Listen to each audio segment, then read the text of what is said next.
Welcome to Discastia, a podcast for parents and educators about the best way to support kids living with learning difficulties. I'm Michael Shanahan. And I'm Bill Hansberry. What are we talking about today, Bill? Michael, we are starting, probably not on the easiest of topics, a deep dive into, what we call this stuff of learning difficulty, learning disability, learning disorders. We're going to kind of go deeply into, well, what's the language around this and what type of language is okay, and I guess when is it okay? Yeah, and why? Why does language matter? Well, that's right. So I guess before we get into it, I just want to acknowledge that we are on the traditional lands of the Kaurna people, Michael, here in sunny, we're at Blackwood. Blackwood, yeah. So, and we're only here, I guess, by the good graces of the people who are the traditional custodians who allow us to walk on their land. Here. Yeah. Well said. Right. So, shall we roll into it then? Yeah, let's do it. So, in talking, Michael, three different types of terminology have sprung already, haven't they? Yep. Learning difference, learning disability, learning disorder. And we hear them used interchangeably. I want to know what your thinking is on that and where you might use each and whether we have to stick to one. Well, I think there's two parts to it for me. The first part is what I might prefer. So as someone living with a learning difficulty myself, yes, or disability or disorder, or a dyslexia, yes, dysgraphia, dyscalculia. Yeah. So there's a whole lot of terms. I think there's two ways to look at it. I think, what do I think personally about it? Like, what's my personal preference? And I think everyone would have a different personal preference. And that's diversity, isn't it? You know, well, it is, people have what they're comfortable with. And then there's the official terminology, like if you get a diagnosis from an educational psychologist, you get an official label for it. Well, is it a diagnosis or an identification? Because I've been pulled up on that myself too. Right, so, yeah. And then there is what might be best for the community as a whole. Because I think labels have an impact on mental health. Yes. And our self-identity, and particularly if you're a kid. You know, you're in a vulnerable space. You're trying to form ideas about who you are as a person. Yeah. And I think in those circumstances, language does matter.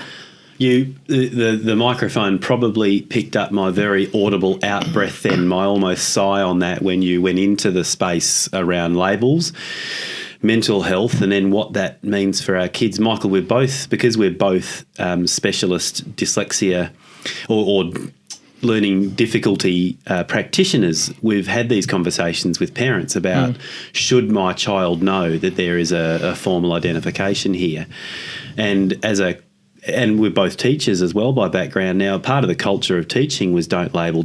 Number one, because it's above our pay rate to label. We're not educational psychs. But the other ideological bit about it was, what does happen to a kid emotionally when you put a label on them? Now, I don't know about you, but I have done an absolute 180 on that. Right. Now that I work in this area. So what was your thought previously? Well, don't label. Yeah. Don't put kids in a corner. And then what changed your mind? The natural and understandable assumptions that young people with difficulties that are very apparent to them and apparent to others, the natural assumptions they make about the reasons for those difficulties, and without the proper knowledge, most kids I've worked with would just assume that they're dumb. Yeah. You know? That's kind of the choice you've got, isn't it? Yes. Either I'm dumb. Yes. Or what? What's the alternative? That's right, because I actually have no language or knowledge to explain the reason that the other kids in my class, if we're talking about dyslexia, are flying through those levelled readers and are picking up this broad skill set that we call reading seemingly effortlessly. Yep. But here I am still on this wretched level, whatever it is, not moving. Yeah. And if I don't know the nuts and bolts of the reason I'm not moving, then I'm going to call myself dumb. I don't know. I can't think of any other thing that you'd say to yourself in that situation. No, I think that's true. I certainly remember my son when because I love stories and I love reading, and so does my wife. And so it was exciting having a kid and thinking, I can't wait for them to read. Yeah. I can't wait for them to discover these magical worlds. And then he couldn't. Yep. And he got to the point where he was saying, what's wrong with me? Yeah. He was in year 2 Yeah. and he was saying, all the other kids can read. What's wrong with me? Why can't I read? Yeah. And back then, I didn't even know what dyslexia was. Yeah. This was my introduction to it, even though subsequently I discovered I'm dyslexic. Yes. And so that was a moment of, what do we do? Yes. Because we were parents who read religiously every night, because I loved reading to the kids. It was part of the whole routine. So, this parental guilt comes in of well, is it my fault? Blah, blah, blah, blah, blah. And so I think from that perspective, had there not been a diagnosis or an identification and a label and someone saying, here's what it is. It's a thing. Here's what it is. It was emotional and it was hard. But at the same time, it was okay, now that it's got a name, we've got some strategies. There is actually something we can do here to remediate it and, help him out, because he was really struggling psychologically because school is so much about reading, isn't it? Michael, number one, thank you for that. That's raw. But that is the experience that you and I live, I guess, through other parents as well. In our practices, as you were talking, I was remembering there's a beautiful little YouTube clip by a young man who's local in South Australia that was put together by Mark Lemessurier. And the young fella, his name is Tim Mackey, and in this, and you can get this on YouTube, if you just YouTube, I don't want to be here anymore. There was a point where Tim's mum was reflecting on Tim, I think, being in year maybe 2. Tim had the same realisation your lad had, that this was hard, didn't know why. And his mother tearily said, Tim looked at me and said, Mum, you can't help me. Nobody can help me because I'm never going to be able to learn how to read. It's so sad. It's the desperation. Yep. Yeah. Yeah. It's so sad because it's such a big thing. And so, I think of it from that perspective. And you can see I'm still emotional about it. And this is he's 19 now. The scar tissue runs thick and deep, Michael. Yeah. So we've gone down the rabbit hole, which is probably a topic for a podcast all on its own about the damage that this does, but not just to kids, Michael, to their parents, because it's a desperate and powerless position to be in when your bright, bubbly, verbally intelligent kid who went happily off to school all of a sudden grinds to a halt, because it is all about print. Yes. At school, particularly in the beginning.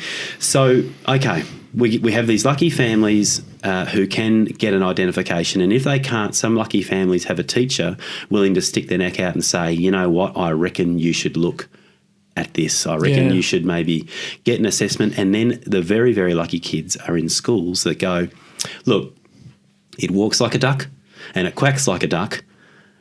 We're pretty sure it's dyslexia and we're going to chuck him into intervention regardless. I think that's so important because our experience was, and there's no blame game here because I didn't know what dyslexia was back then. No. And so the teacher was saying, don't worry, he'll catch up. Some kids take longer, don't worry, he'll catch up. Yeah. But if I could, go back and give myself advice, I'd think, no, hold on a sec. It's better to be safe than sorry. Yeah, it's better to go in, get an assessment, find out where you're at, because you'll quickly discover whether it's dyslexia or not. Yeah. At least then you've got a roadmap, but kind of the longer you leave it, the harder it gets. And I guess I just want to shout out to teachers and schools listening to this. From the perspective of a couple of practitioners, the time lost by teachers not keen to say what's on their mind to parents is really important time. We know that there's this kind of year 3, year 4 cutoff that if a youngster doesn't get a good intervention before that, it is so much harder to normalise their reading. Not impossible. Not impossible, You can no. still do it, but it's harder. Thank you for clarifying that. That's an important message. But And when teachers do say this to a parent, they stick their neck out. Teachers will still tell me I would get a slap across the hand from a leader for saying this, because the leader would say we can't diagnose. Yep. That's not a diagnosis. That's just saying there's something going on here. Yeah. It's a suggestion. It's an observation. Yeah, that's right. And what harm could there come from an investigation of that? That's right. So if you find out it's not dyslexia, what else is it? Yeah, exactly. Right. So we'd better get ourselves, I guess, into this conversation about the labels, Michael. So disorder, disability, difference. Let's start with difference. Do you want to start with difference? Sure. Okay. Tell us. Tell me what you're thinking. I personally don't like difference because I don't think, learning difference, they often say. Yes. So it's that learning difference that I don't agree with, because I don't think kids living with dyslexia, dyscalculia, dysgraphia learn differently. I don't think they do. Yeah. I think they learn exactly the same as everybody else does. Yes. They maybe need more time and practice because it's more difficult for them. Yeah. But it's the same for anyone. You know, some people have natural talent at tennis. Yes. They can pick up a tennis racket and they can go and have a rally. Yes. Someone else picks up a tennis racket and they might immediately drop it, or the ball comes and they totally miss it. Yes. Like, they've got to work harder to get good at it. Yes. But they don't learn tennis differently. No. It's the same learning process. A good forehand starting looks the same. Yep. A good topspin backhand looks the same. A good kick serve looks the same. The skills that make them up are different. It's just some kids tend to pick it up by looking at it and watching it, and some kids need that skill set taken apart into its small pieces and each taught well with lots of practice. Exactly. I'm glad you went there. So I don't think that's different. I'm glad you went there, because when you look at the stages that young people pass through, reading development stages and spelling development stages, you are exactly right. They are the same. Whether you are a young person with a dyslexic profile or not, you are still going to have to pass through those well-established developmental stages for reading and for spelling. It's just that the dyslexic population are going to need, to use again the tennis method, they're going to need those skills broken up into a fine-grained way, taught in a logical sequence with much, much, much more practice or repeated exposures, as they say. Yeah, lots of practice. And so difference doesn't cut the mustard? No, I don't think it's different. No. I think I suppose you could look at a perspective where, you could argue that is different, because it takes more time. But I think the word difference there implies that you need a whole different approach or a different technique. Yes. And I'm not sure that just extra time or being more explicit counts as different. And it is fraught, because then you are vulnerable. If you're going to talk about kids learning differently, and we know that learning styles have been debunked, and so they should be. But if you're going to subscribe to this every child learns differently business, I reckon you're very vulnerable to a heap of edu trends, I call them. Those things that come and go that once upon a time I so eagerly grabbed to try to make a difference for a kid. Yeah. I think my opinion is it's the path into non-evidence-based teaching if we're going to do that. Yeah. Okay, now that we've poo-pooed the term difference, why might it be attractive to some people, do you think? The term difference? Because I think that sometimes it's used to make a kid feel better. I think you're right. About themselves, or an attempt to make them feel better about themselves. I'm not 100% sure it does, because I'm not sure that. Well, firstly, I'm not sure it's helpful, because we don't want to develop a way of thinking in a kid that turns into an excuse. Yes. Like, we don't want a kid to be thinking, I can't learn this because of the teacher's not teaching me the way that I need to learn. Oh, that's another podcast. What I mean? Yeah, I'm glad you went there. Keep going. So I'm not 100% sure that that's helpful to say learn differently. I think it's more helpful to be talking about the primary way that we do learn. And so I talk to my kids about asking questions. Like, that's a big one. When you're not sure about something, actually pipe up and say it and get good at that. Yes. And practice. Yes. Practice is the big one, isn't it? Like, first knowing what it is and then practicing it. The right type of practice, though, Michael, Yeah, because exactly. we know that just sending non-structured text home for kids and thinking that just reading more is going to be, you know, that's not what we're talking about. Because they might be practicing the wrong things. Exactly, they're practicing forced guessing. Yeah. It's really hard to break that guessing habit once kids get to that stage. Isn't it just? Yeah. Yes. We've got 3 killing to thank for that, Michael. But that's or multi-killing, which is completely disproven. So, okay. So we don't... so difference, probably we're thinking no. Something you said made me think understandably, a lot of the terminology parents use around kids, I think probably has a better job of helping a parent feel better than the youngster themselves, you know. I agree. Yeah. Well, but I think parental guilt has a big role to play in it. Parental guilt, teacher guilt. Yes. Because we feel helpless. We do. And we feel like, what have I done wrong? That's right, or what could have I done? And it's a natural thing to feel. That's right. Because isn't it? We who teach are kind of invested in kids, aren't we? Just kind of comes with the territory. Well, every day if I teach something and a kid doesn't get it, straight away I think, okay, what have I done wrong? Isn't that interesting, by the way, the whole flip from if it's the kid's fault if they don't get it to, oh no, it's on us. Yeah, you know? yeah, that's right. Yeah. Yeah, so that guilt is difficult, and I think sometimes the labels we use and the descriptions we use are designed to make us feel better about what's happening, so that we're not feeling guilty or like, it wasn't something I did as a parent, or it's not something I'm lacking as a teacher. Yes. It's an actual thing. Yes, it is a thing. Like it's an actual physiological. Right. So neurodiversity is such a buzzword at the moment. I don't think it's helpful for all brains do different stuff. We get that. Yep. No two brains are exactly alike. However, we don't want to water down a specific learning difficulty or disorder, or here we are, but we don't want to water it down to, that's just a little bit of a difference. Yeah. Because that little difference, if we're going to call it that, has huge implications, doesn't it?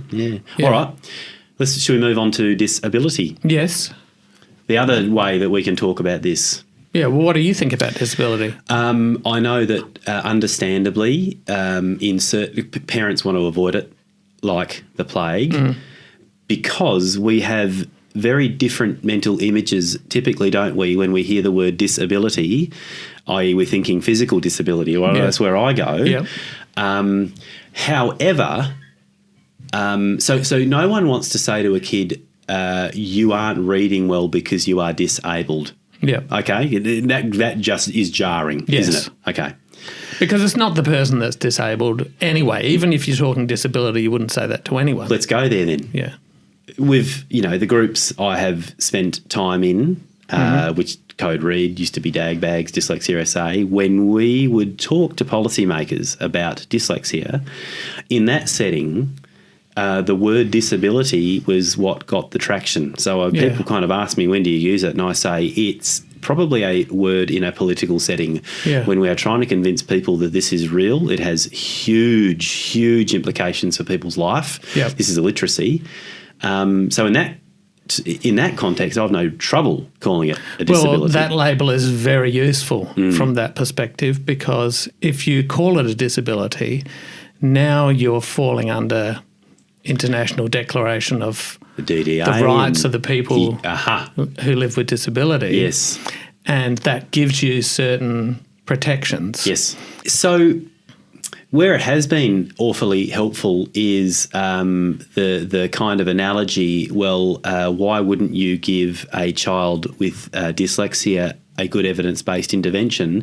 And denying that would be like saying to a person in a wheelchair, no ramp for you. Yeah, exactly. If we talk about accessing education. But I want to bounce something off you. A future guest of ours once said to me, there is no such thing as a disability, only a disabling environment, or something to that effect. Yeah. And I thought, it's that social view of disability. Right, is that what it is? Okay. Yeah. Because that's true, isn't it? The whole idea of disability is simply a construct. Yes. Because it's really a deviation from the norm. You know, so when we're talking about neurodiversity, everyone has a different brain. That's true. Yep.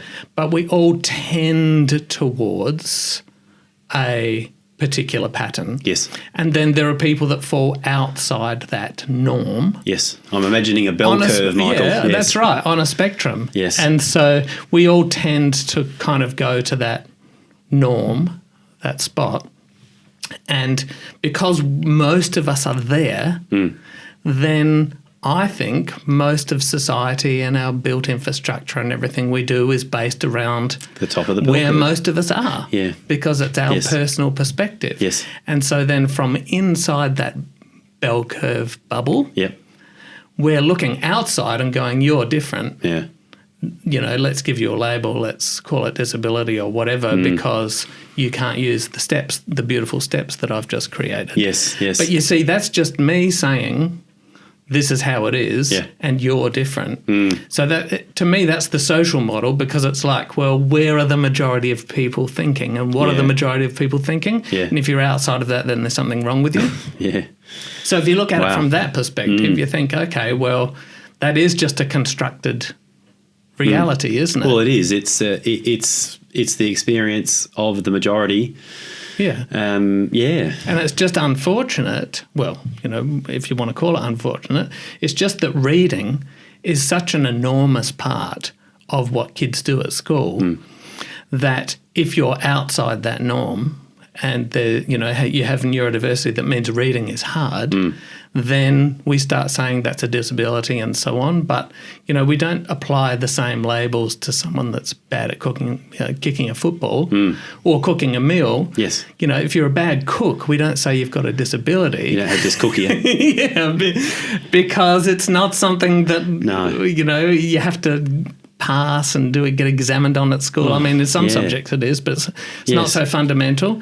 So from that perspective, it's a construction, isn't it? Well, it is. It is. So, you know, prior to literacy in schools, dyslexia was not a disability.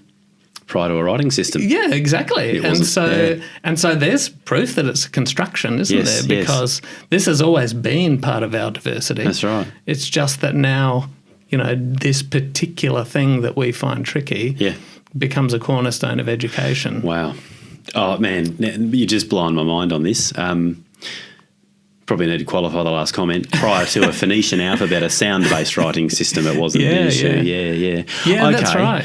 So, okay. So we've covered disorder, disability.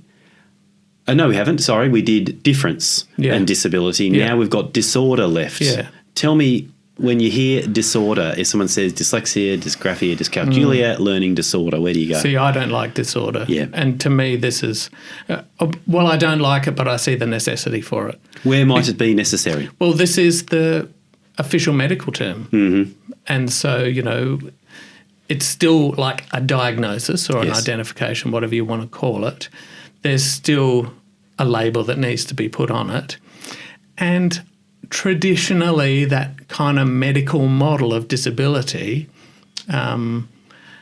puts a label that is like a functional deficit. You know, they label it as something less or, you know, a functional deficit or a, what's the word we're talking about? A disorder. Disorder, yeah. It's labelled as something that's wrong with you. That is unordered, out of because order. that's their job. Yes. And that's the job of the medical person. You know, they Yes. assess you and they say, this is the disorder, this is what's wrong. Yes. Kind of like you're a mechanic. Yes. And you focus and you say, this is what's wrong with your car. Yes. It's that very logical, Yes. you know, professional. Yes. Here you go. Here's the name of the diagnosis. Your car's alternator falls outside a standard deviation either that's side of... yeah. Well, that's exactly right. It's only producing 11 volts instead of 12. Gee. So you've got to replace it. Oh, my gosh. You made me think about... So a book was the author, Eliot, and I'm not even going to try and pronounce the other author, The Dyslexia Debate. Did you read that book when it came out a few years ago? Well... I read it and I got a bit cranky because now it was a purely academic look at this thing we call dyslexia, And if I understood it right, they had pretty much the conversation you and I are having about, if we're talking about dyslexia, it was reading ability falling at a certain point on the lower end of a distribution. Mm-hmm. And what these two authors were saying was, okay, so if there's this line on this distribution, and on one side of the line you have dyslexia and on the other side of the line you don't, what does that mean for who gets the help and who doesn't? Yeah, so what does it mean for the kid that's just above? That's right. So I understood it, but I thought it was going to confound the whole, was going to cause problems for the whole debate. Yeah.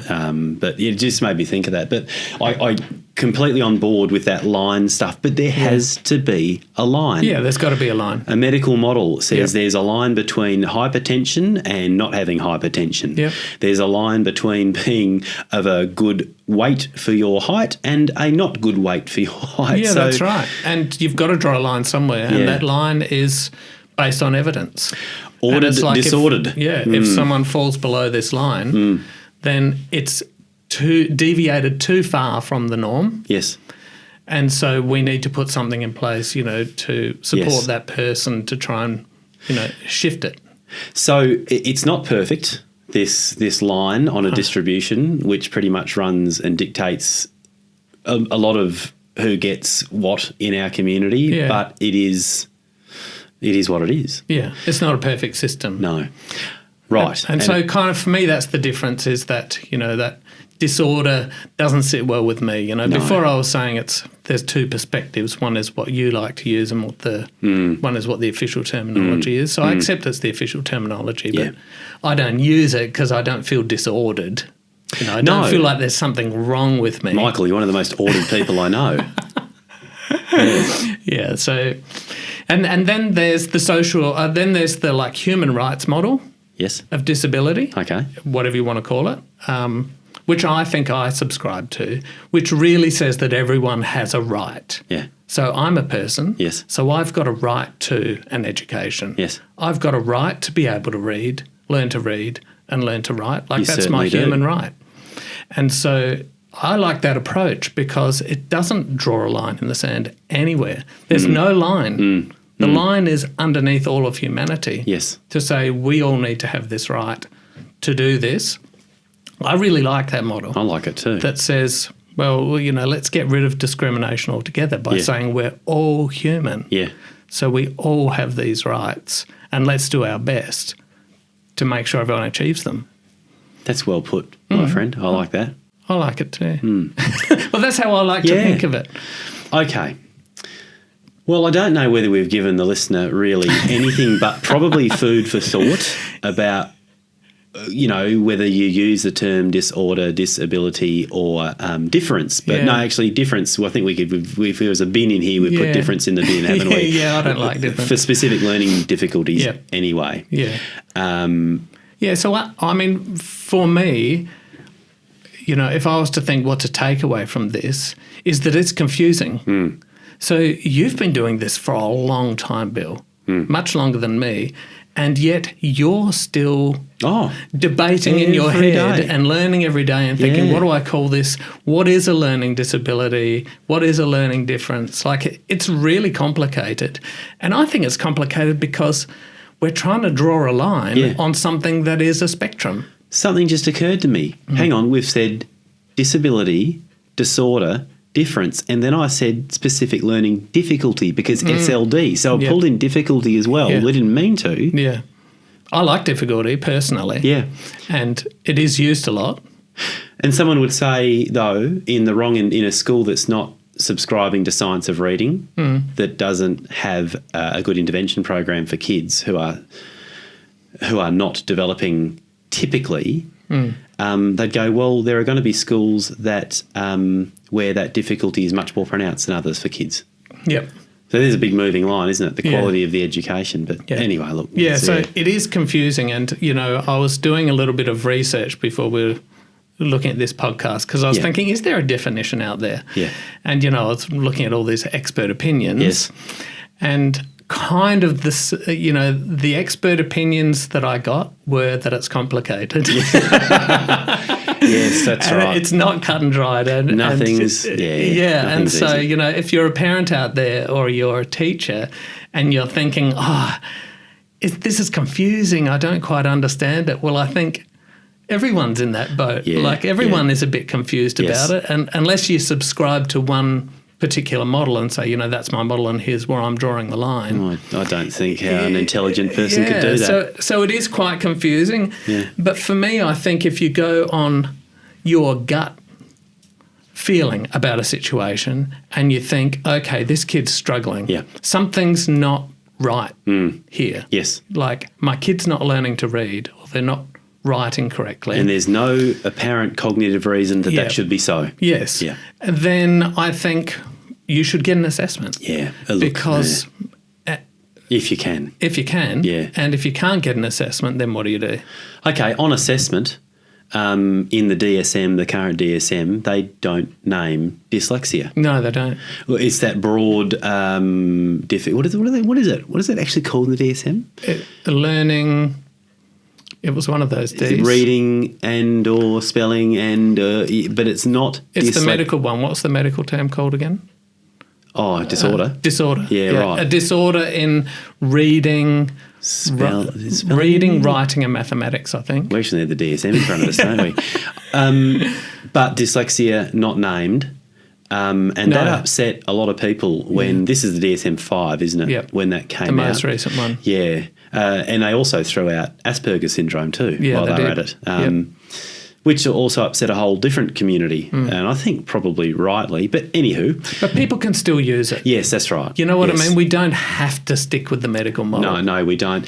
When I see educational assessments for kids, I immediately, my litmus test to does this person understand SLDs is have they named it dyslexia? Have they used that term or dyscalculia or dysgraphia, or have they stuck safely to that broad DSM? And I, and not there are a lot of ed psychs who don't name it, and I think it needs to be named because it then localises that set of difficulties, to use Sally Shaywitz's beautiful metaphor, as a island of difficulties in a sea of strengths. I think you need to focus down, but it takes a very experienced ed psych who's had a long time assessing kids to be able to confidently say, I'm going to call it dyslexia because of A, B, and C. Yes. Because I've seen thousands and thousands of kids and profiles over the years, and I've got the runs on the board to name it. Yeah. So